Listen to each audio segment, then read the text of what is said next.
covered me.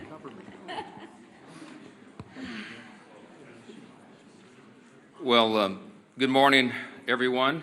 We are now beginning day 30 of the Democrat shutdown. And as there are millions of Americans this morning that are embracing themselves for further pain and hardship, we'll highlight some of that this morning. The Democrats, incredibly, are showing no signs at all that they want to end their shutdown. Now, they'll have another opportunity today. The Democrats in the Senate will have their 15th opportunity to do the right thing. We're concerned that they won't. And if they reject this for the 15th time, they will be ensuring that this shutdown continues past the November 1st deadline. And that is a fateful deadline for a number of reasons. Starting on Saturday, let me give you a list of things that this means for the American people. It means that tens of millions of American families will struggle to keep food on the table because the SNAP program benefits will run dry. It means that WIC assistance, that's women, infants, and children, the nutrition programs, will be at risk of running dry. It means that Head Start centers, which serve 60,000 children nationwide, will be at risk of closure.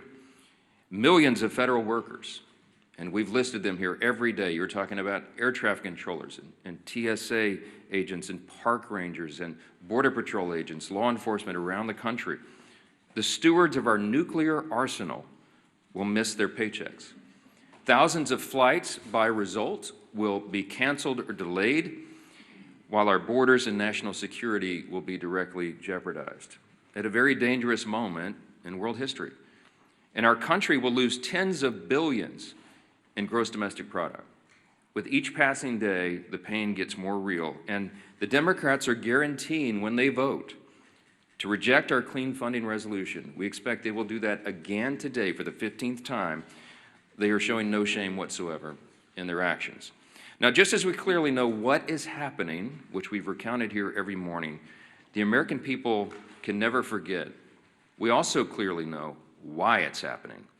And I brought a few friends. We brought some colleagues here from the state of New York and New York City to share with you about some of what's going on here. Back in March, this is very clear what happened. Let me summarize very briefly as I can. Back in March, Chuck Schumer voted for the clean CR, the same measure that's on the floor now. He did the right thing, and he went on the floor of the Senate, and he gave an impassioned speech of why we could never inflict all this pain on the American people. He meant it from his heart, and he was consistent in what he had done over his 44 years in Congress, always voting to fund the government. But when he did the right thing in March, he received an onslaught of criticism from the far left base in the Democrat Party. He almost lost his job. Many of you wrote about it. He was in jeopardy of not winning his next re-election. That's how serious it was. So Chuck Schumer got a bunch of consultants and staff in a back room, and they concocted a plan, a political stunt. And they determined right then that the next time there was a funding measure, no matter how meritorious and no matter how much it would cause pain to the American people, that he would vote against it. He would show a fight to President Trump so he could save his political skin. It's exactly what happened. He did this so he could prove to his base that he's showing a fight. And as a result of this charade, he has brought the Democrats to their lowest point in decades. Literally, the Democratic Party has its lowest approval rating. Democrats in Congress have their lowest approval rating ever in the history of polling. The labor unions, working class Americans, independents are fleeing his party, and they are coming to the party of common sense because they see us here trying to solve these problems. They see us here voting over and over and over to fund the government and give them their paychecks, and they see the Democrats dug in against it. And now Chuck Schumer is desperately trying to cling to power. Unfortunately, when you make decisions out of fear and political desperation, you have already lost control. And the new power center in the Democrat Party is one that should frighten every common sense American. The radical socialist wing is rising. It is led by people like AOC and Bernie Sanders. Hakeem Jeffries and Chuck Schumer know this. They're smart politicians in that way. They can feel the political winds, and they know that they have to continue to act belligerently in order to gain the favor of the far left. It's their own political survival that they had put in front of the needs of the entire country. Let me say that again. The Democrat leaders in the Senate and the House have put their own political survival in front of the needs of the American people. Exhibit A is Zohran Mamdani. New York City, America's largest city, the cradle of capitalism that has always been, is facing a real crisis right now. They've got a 34-year-old, unproven, untested socialist who looks to be the next mayor. He may well be elected. Mamdani winning New York City would be the biggest win for the Marxists, the socialists, in the history of this country. We have, to this point, in nearly 250 years, been able to hold off those kinds of ideas. We've been able to cling to the foundational principles of America, the ideas of individual freedom and limited government and the rule of law and peace through strength and fiscal responsibility and free markets and human dignity. All those things are in jeopardy when the Marxists take over.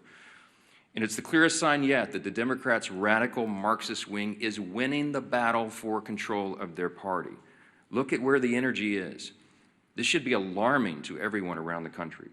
Mamdani has, of course, called to defund the police, to abolish all prisons, to legalize prostitution. He lambasted the New York PD, the New York Police Department, as a racist system. And you might have seen, if you in the media are covering this, but there was a new video uncovered from 2023, just 2 years ago, and he said, quote, "We have to be clear, when the boot of the NYPD is on your neck, it's been laced by the IDF. Look, it's a unique talent to merge one's loathing for American law enforcement with their loathing for the Jewish people. But this guy's, he's managed to do it. New York is just the tip of the iceberg. It's not isolated to America's largest city. It's other cities as well. Look at Seattle, where the leading candidate for mayor is an open socialist. Look at Minneapolis, where the sitting socialist mayor is facing a challenge from his left flank. And look here in Congress, where we have our own wing of Marxist acolytes serving here. Amazingly, the media is criticizing Republicans for fixating on Mamdani. I read some of that yesterday. This socialist uprising is something that we have a responsibility to call out and sound the alarms. That's what elected representatives of the people are supposed to do, and we take that responsibility seriously. And obviously, Mamdani is a big issue here in the halls of Congress. Why? Because the second highest ranked Democrat in the country, Leader Jeffries, endorsed him. They're making Mamdani a mainstream Democrat now, and this party has left the people. Of course, the press wants us to ignore Mamdani. Here it's an embarrassment because most of the press is on the side of the Democrats. They don't want us to talk about that, but we have to. Because by endorsing Mamdani, Hakeem Jeffries has endorsed and co-owned his positions, his past statements, his Marxist playbook, and everything else that that guy espouses. And so, too, does every single House Democrat who will be inviting their leader, Jeffries, to their campaigns and to their districts next year. Every single one of them at every campaign stop should be asked, what do you think about Mamdani? What do you think about his positions? While House Democrats court Marxists in New York, Senate Democrats have chosen to shut down the government over a totally clean, nonpartisan CR. It's the first time in history, in the history of this country, that any party has done that, has chosen, had the audacity to shut the government down over a totally clean, nonpartisan funding measure. They're bowing to the demands of their far-left base, and no one can deny that. The facts are very clear. The American people are intelligent. They understand what's happening here. We pray that the Democrats, at least a handful of centrists, if there are any moderates left in the Democrat Party in the Senate, we pray that they will come to their senses and they will do the right thing by the American people, that they will stop all the pain and that they will reopen the government. As I mentioned on Saturday, things are going to become very dire. There is one way out of this, the easy way, the obvious way, and that is for the Democrats to do their job and vote for the CR. Now, I mentioned we brought some of our good friends and colleagues here from New York to talk about the mess that the Democrats have created in the Empire State. Now, why are we focusing on New York? Because, again, it's a bellwether for the rest of the nation. If you're watching at home, you need to understand the dynamics of what's happening in New York, because you have to ensure that it doesn't happen in your city, in your town, in your state. And these folks are watching this, and they're fighting it. Our Republicans in New York are trying to hold the line. They're trying to defend what is great about this extraordinary and exceptional nation that we have. But they have a lot of headwinds. And they're here to share how this reckless shutdown is impacting everyday New Yorkers. And I'm delighted to bring up to the podium, before we get our leadership reports here, one of my dear friends and colleagues and classmates back from the 115th Congress when we came in as freshmen together, Congresswoman Claudia Tenney, who is from the 22nd District of New York.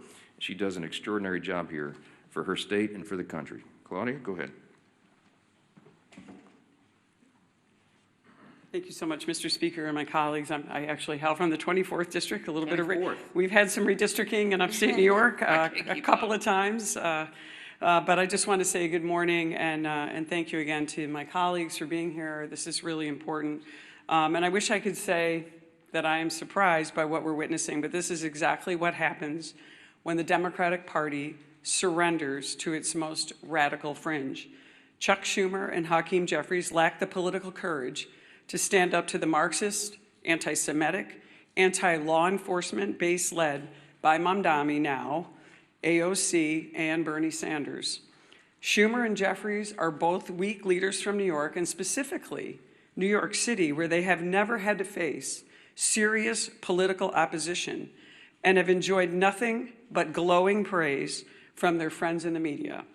They are ill-suited to lead the Democratic Party at the national level, which is on dramatic display with each passing day of this tragic shutdown. They have traded true leadership for appeasement, responsibility for disorder, and principle for political survival. This shutdown is their choice. They've surrendered to radicals funded by dark money groups pushing anti-police, anti-Israel, anti-American garbage. Now the country is paying the price. I served with Hakeem Jeffries in the New York State Legislature. He sat right next to me. I've seen this playbook before, as have my colleagues in New York who also served in the legislature. It is the same corrupt Albany routine. Reward insiders, punish taxpayers, and blame everybody else. Today, it is something far worse. A movement run by socialist Marxist activists. I don't like to call them socialists, they're really Marxist. And extremist networks, and they have hijacked the Democratic Party. And as the Speaker pointed out, just look at Zohran Mamdani, a member of the State Assembly, by the way. He actually defeated a fairly liberal member of the Assembly, who is in a narrow election, but there he is in the State Assembly. He is the face of the new far-left coalition. And make no mistake about it, the new leader of the New York Democratic Party. His campaign is not grassroots. It's bankrolled by Soros money, radical clerics, and communists working together to push a Marxist agenda in America's largest city. Schumer and Jeffries will not stand up to this movement. We've seen this because, as the Speaker pointed out, they're terrified of it. They have built their political survival on appeasing the far left, and now our entire country is being held hostage by it. They cannot open the government without angering the radicals who radically run their party. The Democratic Party is now controlled, as I said, by the Marxist activists, dark money donors. This is not a grassroots effort. And an anti-American ideology is dominating this. And they would rather destroy the system than to lose power. And unfortunately, Leader Jeffries and Leader Schumer are just succumbing to this.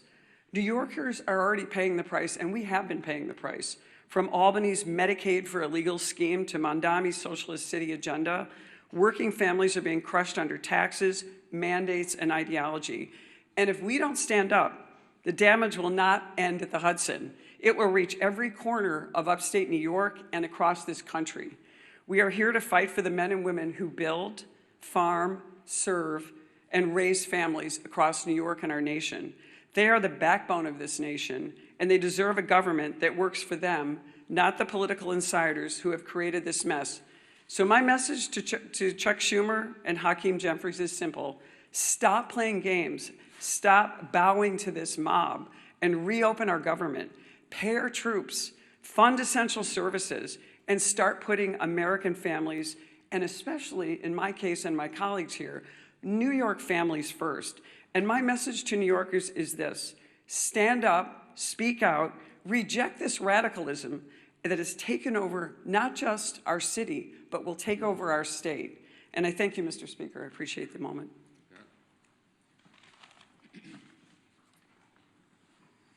Well, thank you, Claudia, and my other colleagues from New York for coming. And it's so sad to see what's happened to that great state of New York. But if you go back to November, when President Trump won an overwhelming victory to come back as president, defeating Kamala Harris, winning every one of the 7 swing states. In those months after, what you saw was this internal conflict within the Democrat Party. Who is the head of the Democrat Party? You heard it over and over. Some people are trying to raise their hand. A very, very weak bench of failed leaders, primarily, governors from failed states, wanting to jump ahead of everybody else and claim the title. And yet, as the Democrat Party stayed that rudderless ship for months and months, because of this perfect storm, that the 2 top Democrat leaders in the House and Senate both hail from the state of New York, with the emergence now of Zohran Mamdani, you have seen Zohran Mamdani quickly become the new head of the Democrat Party nationally.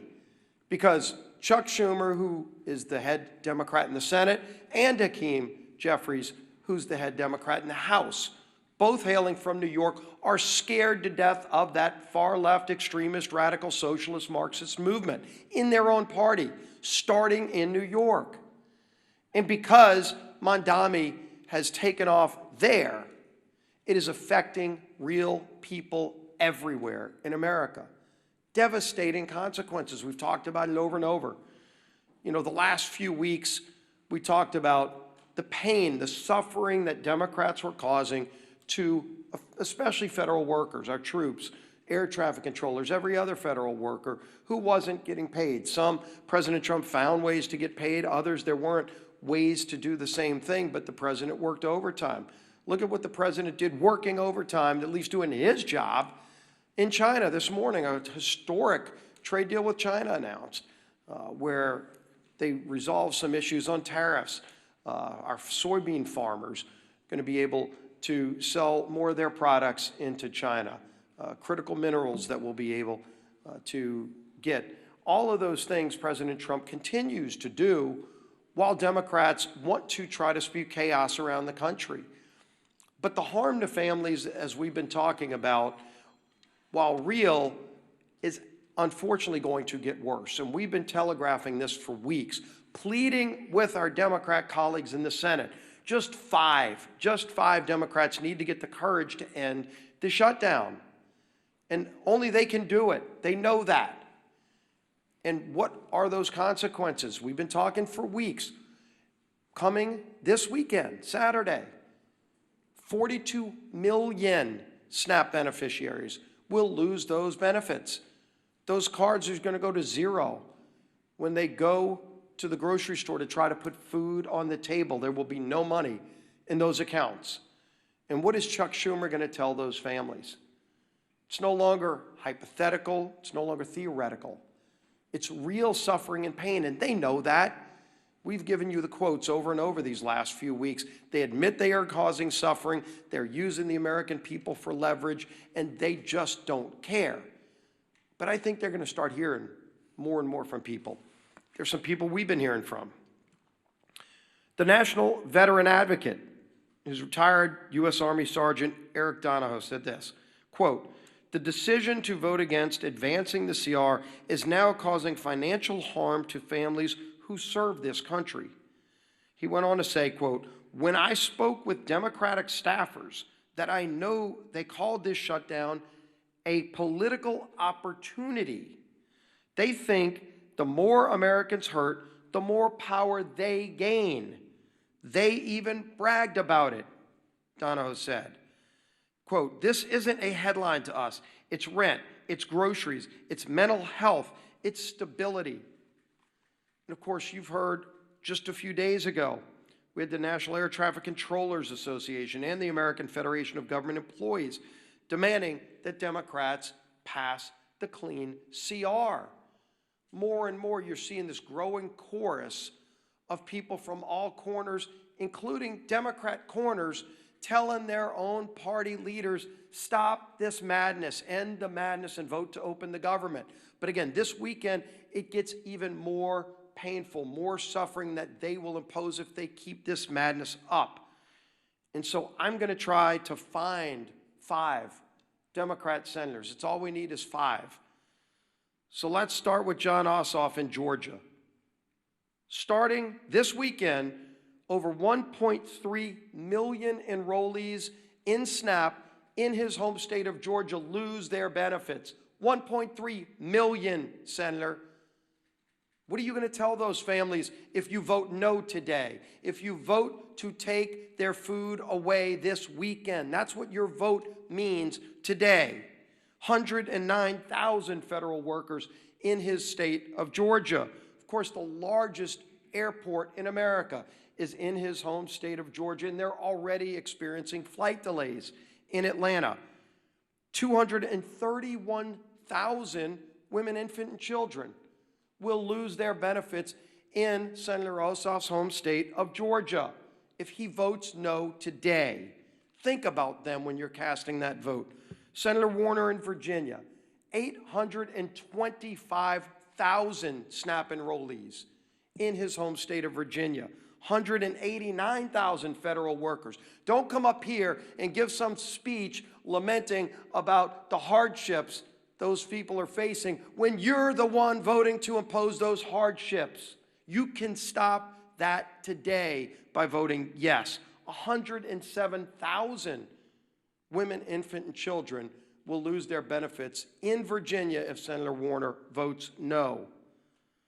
Tina Smith in Minnesota, 452,000 enrollees in the SNAP program, 33,000 federal workers, and 101,000 women, infant, and children in Minnesota will lose their benefits if Tina Smith votes no today. Gary Peters in Michigan, over 1.4 million enrollees in SNAP.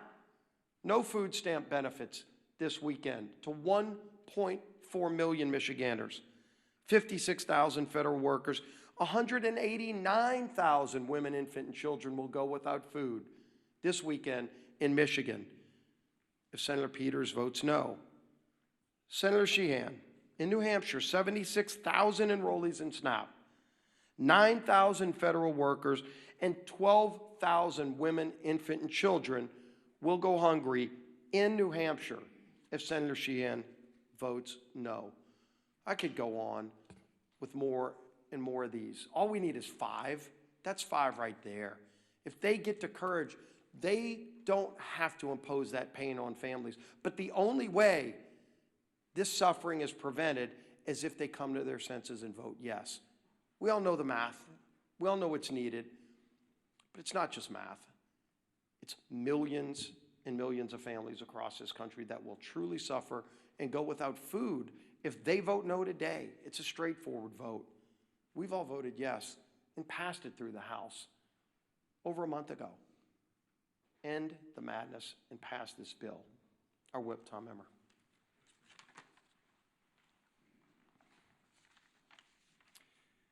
We are officially 30 days into the Democrats' needless government shutdown. 30 days that millions of federal workers have gone without a paycheck. 30 days that critical telehealth services and in-home hospital care programs have been put on pause for the vulnerable Americans who need it most. 30 days that our national security has been put at risk due to staffing shortages.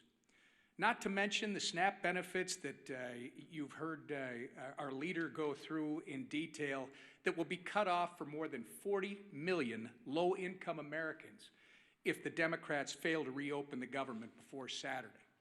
It's been 30 days of pure obstruction from Democrat lawmakers who care more about appeasing the radical Mamdani and Omar Fata wing of their party than reopening the government for the people they were elected to serve. Americans are hurting. Families are turning to food banks. Major airports are issuing ground stops. But the Democrats don't care. In fact, they've orchestrated this chaos by refusing to support our nonpartisan government funding bill 14 times now. And for what? So that they can kowtow to the people like Kami. And I will just say to my great friend and colleague, Claudia Tenney, socialists are now the moderates in my grandfather's Democrat Party. These are communists and Marxists. They are kowtowing to the people like Kami Mamdani ahead of the election. People are struggling in the meantime to put food on the table, and the Democrats are too busy playing politics to do anything about it. It's disgusting, and it needs to end. I say it every day when we do this. Remember, all we need is 5 Senate Democrats to come to their senses, break ranks with Chuck Schumer, support our clean CR, and reopen the government. It's past time for Democrats in Congress to get serious and do their jobs for the people they were elected to serve, not for the communist mayoral candidate in New York City, our conference chair. Thank you. Kami Mandami, that might stick. That might stick. Well, good. Yeah, the truth hurts, right? Works. All right. Well, this Saturday, SNAP benefits run out for 42 million Americans. 42 million Americans, the SNAP benefits will run out. Let me say it one more time and let it sink in. 42 million families, including thousands in my home state of Michigan, could lose the ability to put food on the table for their families. Why? Because Democrats choose to use their pain and their hunger as leverage.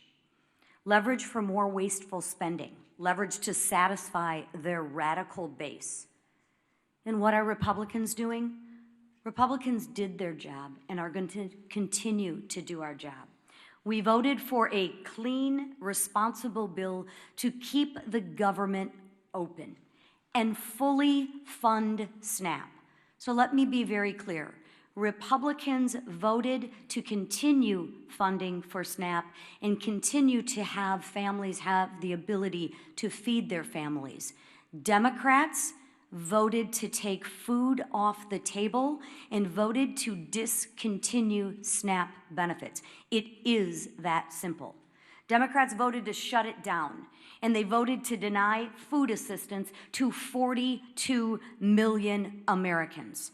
And they voted that way more than a dozen times. Just so y'all didn't get confused, they wanted to make sure that they rubbed it in your face more than a dozen times that they wanted to stop the SNAP benefits. Not just once, not just twice, they wanted to make doggone sure you knew they voted more than a dozen times to kill the SNAP benefits, to take food off your table. Just so you're clear. And let's remember, they did it, and let's make sure that we don't forget, and let's make sure we remind them who voted to keep food on the table and who voted to take food off the table. Because at some point in time, they're going to reverse what they're talking about and do what they normally do, and that's try and blame us. But let's hold them accountable for once to the votes that they've taken. I can assure you I will. I met one of these recipients last weekend while I was volunteering at a food bank in St. Clair County. His name was Jim.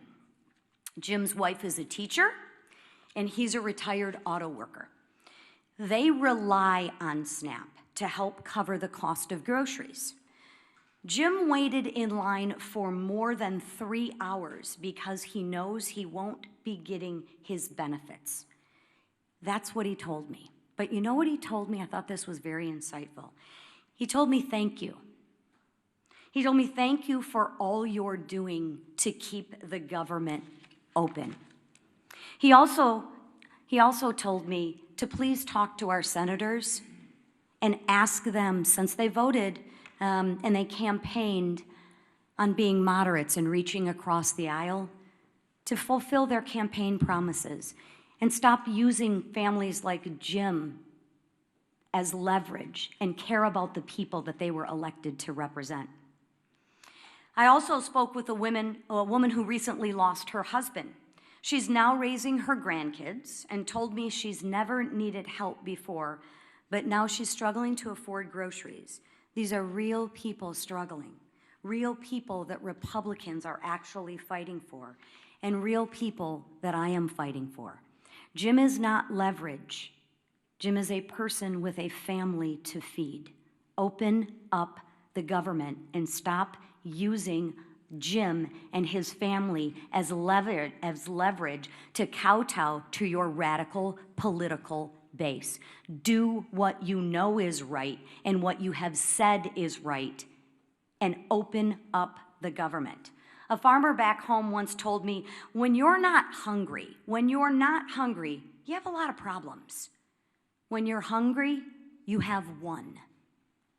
Right now, families on SNAP have a problem. And that problem should never, ever be used as political leverage. So Republicans, we're gonna keep on working and we're gonna keep on fighting.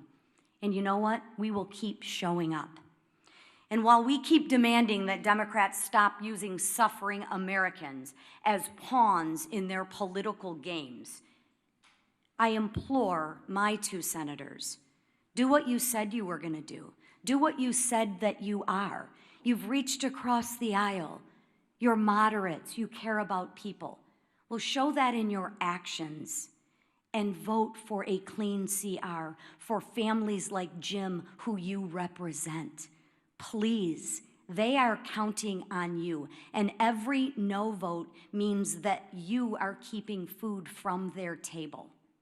So please, it is time to pass the clean CR and actually put the people who you represent, Americans, first. Thank you. We'll take a few questions. I just want to thank again our colleagues from New York, LaLota and Lawler, Garbarino, Langworthy and Tenney. It's a difficult job to hold the line in that state, but they do it very, very well, and we're grateful they're there, and that there are so many common sense New Yorkers who still believe in freedom and in the greatness of America, and they keep sending us patriots like this to do the job. So we'll take a few questions. Yes, sir, Secretary. Thanks, Mr. Speaker. During the last shutdown in 2019, it was the first Trump administration, and they made sure that in the second month of the shutdown, SNAP benefits would go out. They had them sent early. Why do you think they shouldn't do that this time? Well, the president, this administration has done exactly what he did in the first term, and that is bend over backwards to make sure that we mitigate the harm. We explained here yesterday that any administration in a shutdown scenario has figuratively a control panel of pain dials.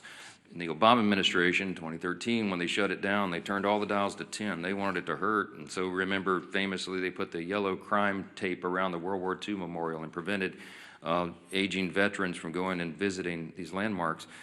They made it hurt. President Trump has done exactly the opposite.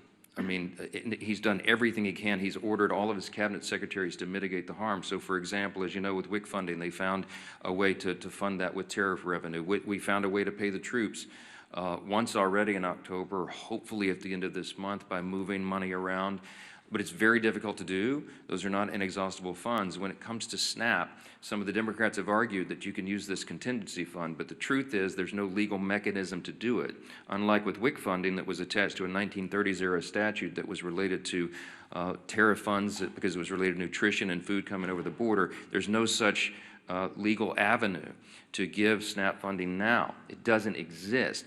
The problem is the contingency and the authority to do that was voted down in the CR when the Democrats themselves did it. So the president has lamented this. He has informed USDA and everybody. Do as best you can, but the money doesn't exist to do it. The simplest way to end the pain and the simplest way to make this stop is for the Democrats to do the obvious and right thing and vote for the nonpartisan funding measure so that we can turn everything back on. Then we will get back here, and then we will debate all these other extraneous issues. But right now, the first job of the government is to keep it in operation and take care of the people who depend upon all these services we've articulated today. It's nonsense, and it has to end, and you should be asking them the tough questions, why they're willing to inflict this pain on the people for their partisan political purposes. Yes, ma'am. Mr. Speaker, some more moderate Senators Murkowski, Peters, and Shaheen have said that discussions on how to end the shutdown have picked up this week. Are you writing on those? How do you feel about them? And specifically, how do you feel about the idea of ACA subsidies working as a commitment ACA subsidy work. Look, I'm not surprised that the conversations are turning up in earnest. I mean, when you're talking about the handful of centrists and moderates that are there, they feel the pressure of this. You have all the major unions now coming out, as we've noted, demanding that they do the right thing and get the paychecks flowing again. You have flights being delayed and canceled. It harms people on their nutrition and their food and everything else. And so this is not a surprise to us. We welcome them doing the right thing, but again, we don't have anything to negotiate because we didn't put any partisan Republican priorities on the CR at all. I don't have anything I can pull off of it to make it more palatable for them. So our urge and our plea to them is just do the darn right thing and open the government. And then we'll figure all the rest of these things out. We were always scheduled, we were always planning to have the debate about the COVID-era subsidies and all these other issues in October, November, December. The COVID-era subsidies don't expire until the end of December. There are all sorts of discussions going on about that, all kinds of ideas. I could give you dozens of them that have been collected just in the House Republican Conference. There needs to be massive reform. There need to be income caps. There needs to be the elimination of fraud, waste, and abuse in that program, which we think is rife in it, and many other things. So there's informal working groups going on as we speak. There's discussions being had amongst all the members. But we've got to get the lights turned back on here and get the services provided to the people so that we can come here and do the rest of the legislative job. Yes, ma'am. Would you be willing to fund part of the government for the full year, as some of the senators are discussing, without a CR to open them? These rifle shot bills that you keep hearing about deviates from the goal. We have one singular purpose, and that is to reopen and fund the entire government. The Democrats do not get to shut down the government and then make the decision on who's more important than the other and which little thing they want to fund to relieve their own political pain. We have one purpose, and that is turn this thing back on. And all those other efforts are deviations, and it's political games. They're trying to cover their own tails now because they know they have inflicted this pain. I'm going to remind you again 14 times. I bring my chart in every day. I'll bring it back tomorrow because I want everybody to remember. Republicans have voted 14 times to fund the government, and the Democrats have voted 14 times to close it. They are imposing the pain, and now they're feeling a little pain themselves because people are starting to let them hear about it. They better do the right thing. That's all we can say. Yes, ma'am. Mr. Speaker, you mentioned today that the Senate's going to vote for the 15th time. Senate Democrats are supposedly. The Senate's actually not voting today on the CR to fund the government. Do you agree with Leader Thune's decision to let Democrats sit with this over the weekend? They're not voting today on the CR, so SNAP benefits are going to lapse. They're not taking that vote today. Well, Leader Thune was pretty upset yesterday. We've all seen the video. Mad John on the floor, and it's appropriate. When we come in here and do these briefings, I can empathize with them because we're happy warriors. I like to come in and have a good time in press conferences and tell you good news and all of that. But this feels very much like in my state, Louisiana, is a hurricane state. It's like giving a briefing during a hurricane, a Cat 5 hurricane, right before it hits shores. We put the sandbags around our homes and we board up the windows and we do everything we can to prepare, but we know the real pain is about to hit. And we feel helpless and do anything about it. And that's the same emotion and that we feel here at the podium and when we're on the floor. And Leader Thune let them have it yesterday because they were trying to play games, and we're just fed up with it. He's a very even-tempered, calm guy. I mean, I try to maintain the same demeanor, but it's infuriating to us. I'm not going to second-guess his decisions on when they schedule the votes each time, but he's probably about had it with their nonsense. And when they tell him and they thumb their nose at him and give him, and say other things that they like to drop the F-bomb now for fun, for emphasis apparently. When they tell him those things, he probably recognizes it's a futile effort. He realizes they're dug in, they don't care. They're more afraid of the Marxist, socialist, far left in the party than they are the harm that they're going to cause in the American people. That's a fact, and you need to make them try to refute that because they can't.